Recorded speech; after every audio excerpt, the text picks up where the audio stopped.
Everybody, thank you for watching Aim for Survival.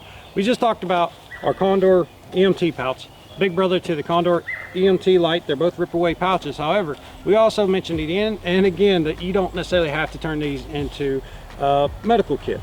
Maybe we're trying to stay minimalistic. Maybe we just want a grab and go method to throw in our pack.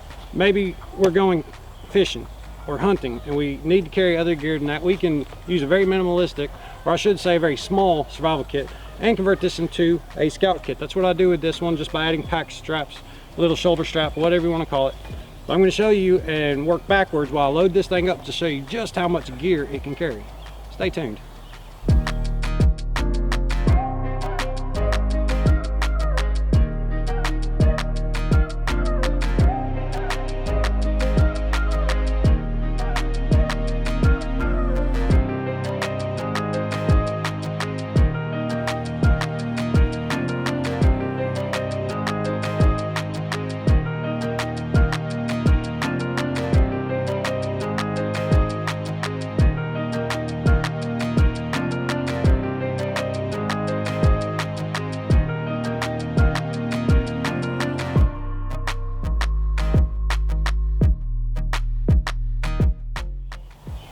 So here we go, guys. We're dealing with the Condor Emt pouch. Like I said, opening it up, our goals will be to avoid anything being on the outside of this pack that is not strapped down.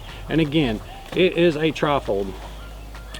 Now, looking at this, we want to talk about what's important to us, what gear we want to have with us. And shelter to me is very important. It's one of the first things after first aid that I talk about. And again, this can be a medical kit. But I do have a shelter system here. This one's a Trailblazer, and it includes an 8-foot by 5-foot Mylar blanket. It has 20 feet of cordage, and I put it in that large pocket. That's how large that pocket is. Slides right in, covers that up. Next, I do have a bivy, guys. It's very important to say a bivy has a time and a place in a survival kit. Very, very useful, even in, say, sitting in your vehicle, but you will have moisture build up, even in the breathable ones. If you want to know specifically, this is the Atomic Bear Bivy. Is a very good solution. And again, it will reflect your body heat to you. The fire heat will actually reflect and not just be held. It will reflect to you. And again, it can keep the heat off of you as well and be a great signaling device. Something you've seen before on my channel is my SOL emergency blanket. Why would I have 3 things? Why would I need them? Really, you don't, but you never know. So I do have my shelter, I have my bivy, so I can keep the rain and wind off me. I keep my body heat in independently. I have multiple ways to signal, which is very important, especially if you're trying to locate a person that's been injured and you have to leave them in a situation. You have multiple options. Next, just going down with your standard concepts that everybody runs with. Cordage, guys, you got to have cordage. This here is just a hank of bank line, very useful, but it's important to say that good cordage is hard to make. It really is. You can improvise it, but there's only so much can go so far. And again, large hank of bank line. Before we move past shelter, let's talk about these hand warmers. You can tuck one of these into your bivy. You can put it near your chest to keep you alive in extreme situations, and you can warm your hands, again, as product's designed. Why is that important? But guys, when your body temperature drops, your hands become like flippers. Same as when your adrenaline's rushing.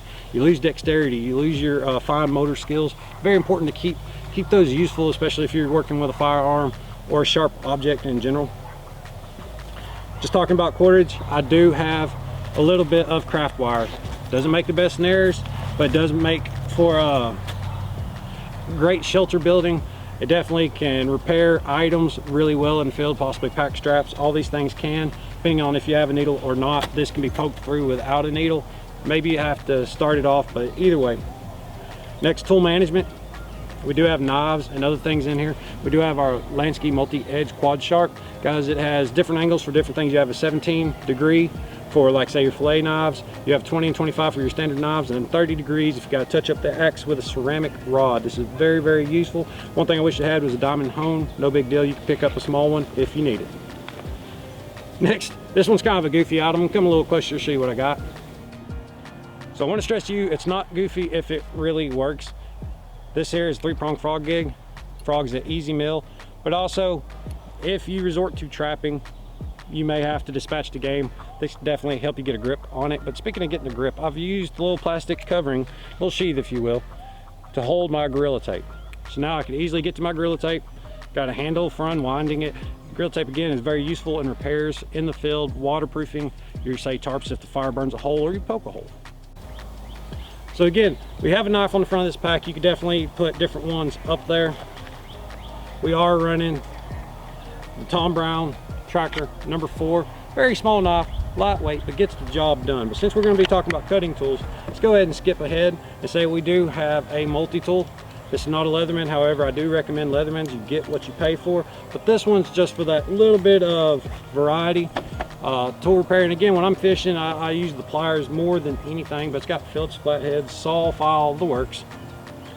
We do have a small multi-tool. When I say multi-tool, it's not nothing special. It's a spork with a knife on the end here, a little bit of jimping, and it also works as a whistle. Now, one thing I like about this compared to other sporks, that I can pull the sheath off just a little bit, still keeping the blade covered, but I can get down into the bottom of my bottle. I do like those Pathfinder 32-ounce water bottle systems. So again, that much more use, and it makes my bottle able to eat out of. Something I haven't talked about, 2 very special pieces of gear. Come a little closer to show you what I got. So what we have here is the Silky Saw Pocket Boy. It's about 5 inches long, about 2 inches wide at most. Opens up into 2 positions for your cutting comfort, depending on what angles you're having to get in on it. Flimsier blade than some, but man, it cuts fast. It cuts like a dream. I've been using this one here for about a year now, guys. We did upgrade our kits a while back, but again, very useful. External lock. We could do a review on this if you like, but very small. You can put it in shirt pocket, pants pocket, cargo pocket. You can put it on the outside. You can put it in your TQ carrier, tourniquet carrier, if you like. It fits in there wonderful. And again, it's one of the items I use more in the field. Sharp 90-degree spine, so you can process tinder, build shelters, strike filler rods. So definitely my Silky makes up for a smaller knife. Moving right along, and again pointing towards the Condor Emt pouch, the multiple divisions with that elastic strap makes this very functional. Slide it in right here. I can go down to a larger pocket, put it right there so that I know it's not going anywhere. My Sawyer is very important to me, so I'm gonna put this at the bottom of the second pouch. Again, look at the organization on here, guys. I can see everything as I go. Now, this third layer is awesome. This little mesh bag holds all your possibles. To me, this is gonna be a possible bag. So I can have things like my water disinfection. I do have a bunch of Aqua tabs here, makes for a lot of water, and that disinfects water, but you gotta keep in mind there's a 2-week limit. Also have portable Aqua in case I need to help others, or in case these get ruined, crushed for whatever reason, I can't rely on them. I do have a backup. I do have one of these little pill containers. It does have a small bubble compass backup for my backups. If, again, I just need general directions, find the road, find the trail. I'll check it before I leave, and I'll check it when a bad situation happens and as I go. But as far as fire making for this kit, I do have wet fire and tinder quicks. Both are useful. Get multiple fires out of there. So we're definitely not going to rely on batoning or what we find. What if it's raining? What if that's the scenario? And now we're in a situation where our body core temperature is dropping, or we got to shelter overnight. Coming straight out of my pocket, I do have a lighter. So you should have a good Bic lighter on you at all times. And as this is a minimal kit, you can go back and forth, but I just need instant flame. Usually I have ferro rods on me, but I don't rely on them. Honestly, in emergency situations, you need fire fast, you need shelter fast, you need to get that water purified, disinfected as best you can, and boiling and fire will help you do it. Fire does so much, so I go with a reliable, high visibility, easy to see lighter, and I went with a small one for this kit. You can put a cord, wire, or zip tie underneath that lighter to make sure it don't get depressed accidentally. I do have chapsticks. Why chapstick? We could go on and on about its usefulness, but it's a good fire extender. Again, chap lips happen, wind burn happens, let's cover it up, and so do blisters, and it can alleviate the blister from rupturing. So much already in this little mesh kit. Something we'll be showing you a little more on is your pocket billows, fire tube. Help you get fire in there and save your eyebrows. We all look goofy without them. Now, one thing you rarely hear talked about in your emergency kits, and probably one of the most used items in any camping experience, is your headlamp, guys. It's a hands-free lighting system. I know a lot of people do talk about it, but I have definitely learned that quality is a good thing to go for. I do have the black diamond here. The model on this is the Astro. Yep. The Astro is very powerful, 3 modes, so it's simple. You're not going through a ton of them. You do have a high, a low, a strobe, and you're good to go. So you can save that battery, or you can reach out and signal people with this. I do like it, easy to find, and I can't risk losing it, so I'm going to stuff it in next to my bivy. I do have, now I don't know where to find these yet reliably, but it is just a little pin tube of alcohol spritzer. Very useful in starting fire. Again and again, fire burns clear when you use alcohol, so be very careful with that. I like to include gloves in here. I like blue because you can see blood on them. And I do, last but not least, include a tourniquet. Which tourniquet did I go with? You can probably guess it by now, guys. TK4, because it packs down small, it's reliable. You can use it one-handed, and it's a multi-use item in a pinch. Going back, we've put a lot into this kit, guys, and it's a tri-fold. So we'll push it down, make sure everything goes inside of it, and we'll zip it up.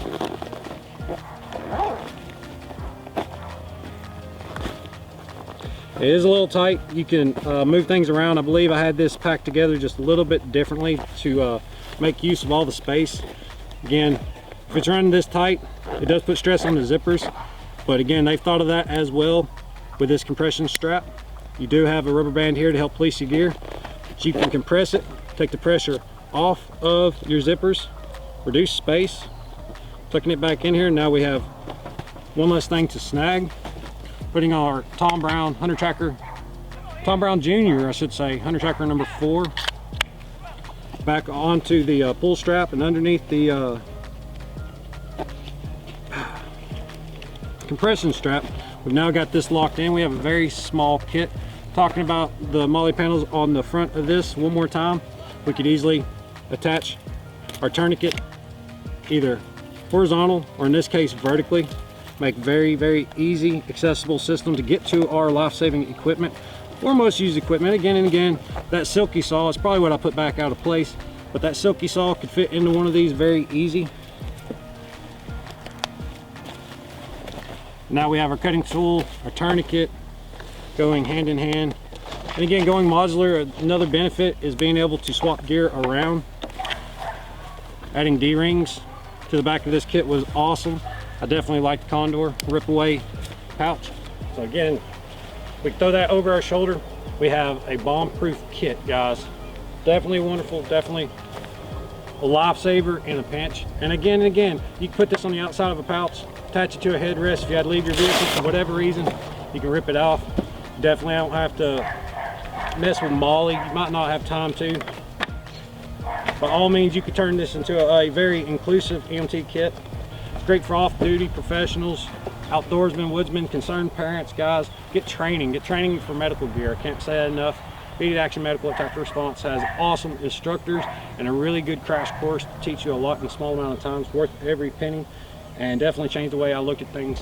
One last time, we're going to compare it to the Condor Emt Lite. This could be your blowout kit. This could be your actual medical supplies kit. While this one be focused on airways and blood loss, this one could have a little bit of everything in it. Again, you want everything accessible, easily accessible I should say. We do have this pouch here, now attachable, and that's what I like about MOLLE. You can mix and match things and improve your game for what your expectations and training are. I do often say that less is more. However, purpose-built items can be used, say, one-handed, or can be much more reliable in the strenuous times. I hope this has been useful, guys. I hope when you see us put all this together into a different style kit, and over the years, I hope you go back and recognize these. We probably will end up dyeing them or camouflaging them in other videos. We'll see how that goes. Until then, I appreciate everything you've done for the channel. Check out the descriptions for all the gear you've seen here recently. If you haven't already, smash that like button, comment down below, subscribe, and as always, when you're watching for survival, don't miss.